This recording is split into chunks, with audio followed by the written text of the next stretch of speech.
अम्मा बाद फ़ौज़ बिल्लाहि मिनश शैतानिर रजीम बिस्मिल्लाहिर्रहमानिर्रहीम।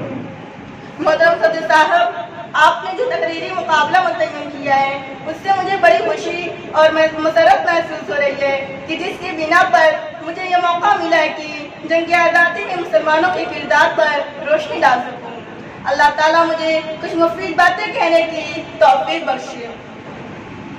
सामीन किराम, ये सच है कि जंग आज़ादी में हिंदू और मुसलमान दोनों ने साथ लड़कर इस मुल्क को आज़ाद किया। इस हकीकत से कोई इनकार नहीं कर सकता। सामीन किराम, आज़ादी की मंजिल तक ये मुल्क ऐसे ही नहीं पहुंचा।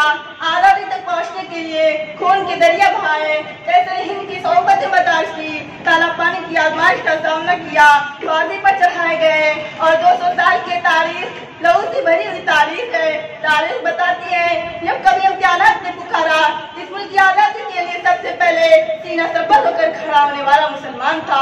ये कहते हुए शायर की जुबान में, सरफरोशी की तमन्ना अब हमारे दिल में है, सरफरोशी की तमन्ना अब हमारे दिल में है, देखना है जोर कितना बाज़ कातिल में है।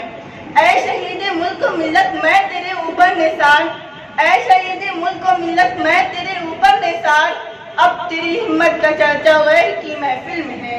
आशिकों का आजमगढ़ ऊंचे कातिल में है, आशिकों का आजमगढ़ ऊंचे कातिल में है, वक्त आने पर बता देंगे तुझे आसमां।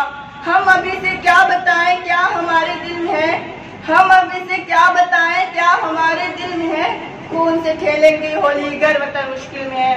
कलाम शायर के हैं, अशार शायर के हैं, मगर जज्बात पूरे हिंदुस्तानी मुसलमान के हैं। अगर तारीख का वाकया देखा जाए तो बड़ा अलमनाक वाकया है। आखिरी बादशाह बहादुर शाह जफर को अंग्रेजों ने कैद कर लिया और उसके सामने उसके 4 बच्चों को ज़ब्ह कर दिया और उसे रंगून की जेल में कैद कर दिया। हसरत मोहानी जो उर्दू के बड़े शायर थे, अंग्रेजों ने उन्हें कैद मशक्कत की सजा सुनाई। अंग्रेजों की मार खाकर उनके हाथों की उंगलियां फट गई थी। मैं आपको एक वाकया बताती हूँ। पटना का एक मोहल्ला था जिसका नाम साबिरपुर था। ईद के दिन जब वहाँ के उलमा खुशियाँ मना रहे थे तो उसी दिन अंग्रेजों ने उनके मोहल्ले में बुलडोजर चलाकर उन्हें नेस्त नाबूद कर दिया। 1750 से 1857 ईस्वी तक की पूरी एक जंग 1 सदी अंग्रेजों से लड़ते रहे। हर मरने वाला वसीयत करके जाता, कभी में जिहाद को भी नहीं मन देना जब तक कि हमें अंग्रेजों से आज़ादी न मिल जाती। इसका वाकया पंडित नेहरू ने अपनी स्पीच में जिक्र किया है। काला पानी एंडमान निकोबार जजीरे में अंग्रेजों ने बना रखा था। वहाँ काले पानी की सजा दी जाती थी।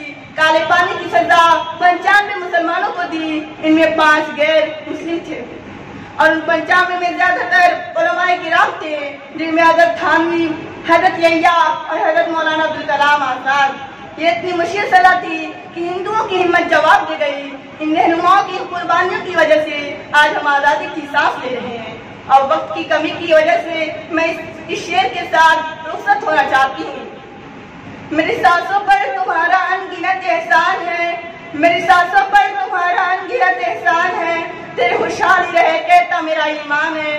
मेरी सांसों में तिरंगे की बुलंदी की दुआ, मेरी सांसों में तिरंगे की बुलंदी की दुआ, मेरे हिंदुस्तान तुझ पर जान भी कुर्बान है, मेरे हिंदुस्तान तुझ पर जान भी कुर्बान है। आमीन सुम्मा आमीन व आखिर दावा अल्हम्दुलिल्लाहि रब्बिल आलमीन।